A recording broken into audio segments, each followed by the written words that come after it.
not making any joke about beer anymore. I killed on that one. I was only kidding. I think you were and where am I going to celebrating. get beer in Utah? Okay. I was amazed by that Yeah. fact. Yeah, The okay. 1.1%. Yeah. So that one's out. Okay. I won't do that again. I won't say that again. She said it was just a figure of speech. Yeah. Good win. Wow. You know, jeez, I was call like, water beer. I was only kidding. God. Yeah. Coach, any news on Ja and his ankle? We're gonna find out, and as soon as he come in, we'll find out. He's up, trying to figure out if it's gonna hold up or not. Do you do anything different lineup-wise tonight against the Jazz? It seems like you have obviously a winning formula last time, but can you change things up tonight? We have to have a better start. Obviously we got to have a better start than we did, and I wouldn't count on spotting them 15 and the same result happening. So I think we just got to do a better job early on. Take away the three-point shot. I thought we did a good job taking away the three-point shot in the second half. I thought our defense was really good in the second half, and the pace of the game was really good in the second half. But they're a really, really good team, and they got a guy that can control the paint. Gobert. I thought we did about as good a job as you can. We're a really good paint team, and we're really good at scoring in the paint. But I thought we did a really good job of trying to keep him off balance, because if not, he may not block every shot, but he'll affect every shot. So I thought we got him on the move some, and that helped. Is there something about adversity at some level brings a group together, that when there is, something goes wrong and there's a weird quirk in a season, that there's a little bit of a fork in the road? Have you noticed that ever before in a season where guys came together? I think obviously it depends on the guys that you have, and I think this group is close in that they want to do well individually, but they also want to do well from a team standpoint. So I think you get guys that play hard and play unselfishly, and they really pull for each other.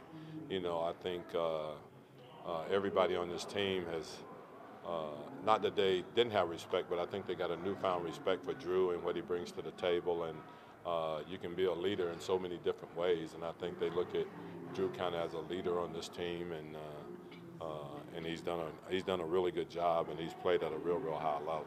How impressed have you been with the way, just not only his play, but just the way he's handled the young guys in the locker room and helped them through all of this? I think all the guys will tell you, and especially Frank. I think he's kind of adopted Frank, and I think Frank could tell you that he's been really good. Drew's been really good for him, especially from a confidence standpoint, of saying that you belong, and you have to play like you belong because you have the skills to do it. And I think when guys hear that, confidence means everything in this league. And I think, the one thing Drew tried to instill in all the guys is confidence. Coach, regarding different guys, I think he started, if I remember correctly, on Ingles and didn't guard Donovan today. How do you decide who you're putting him on and how you're using him? Well, we decided that he can't guard 5 people, but we'll just move him around and have him guard, depending on the situation. But, Donovan is a tough matchup. He's a great player. I think Joe is probably one of the most underrated players in this league from the standpoint of what he brings to the table. And you can see the night before when we played, he's a facilitator, he's a scorer. Obviously, they look at him as a great defender because they played him on Drew most of the game. So we just try to match him up and try to, number one, not let guys get going before we try to put him on him. But I thought our defense overall was pretty good in the second half from a team standpoint, because you can be good individually, but you still have to have good team concepts and good team defense to be able to play against a team like that. How do you think this team would compare to some of your other teams in the past as far as their ability to deal with all of that outside stuff and still stay together?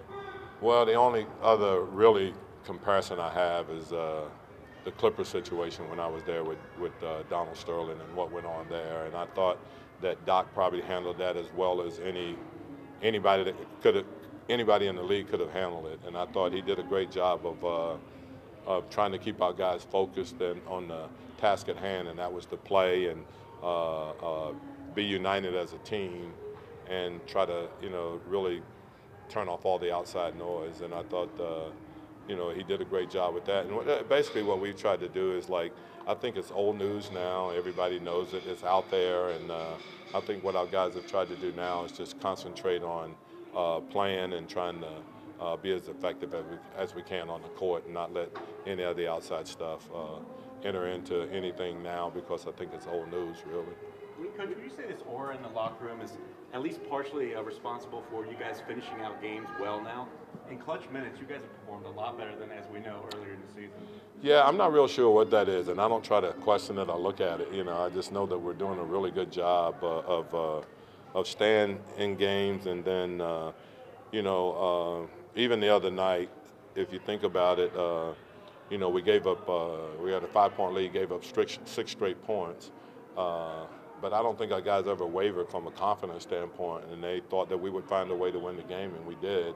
Whereas I thought early in the year we struggled in those games, And I think it's it's a cycle almost in this league, that one year you do a great job of winning all the close games, and then for some reason you struggle winning those games the next season when you really feel good about it and think you're a better team and things like that. It just goes that way sometimes. You feel like with Kenrich, we talked about how many different things that he does well in different aspects of the game.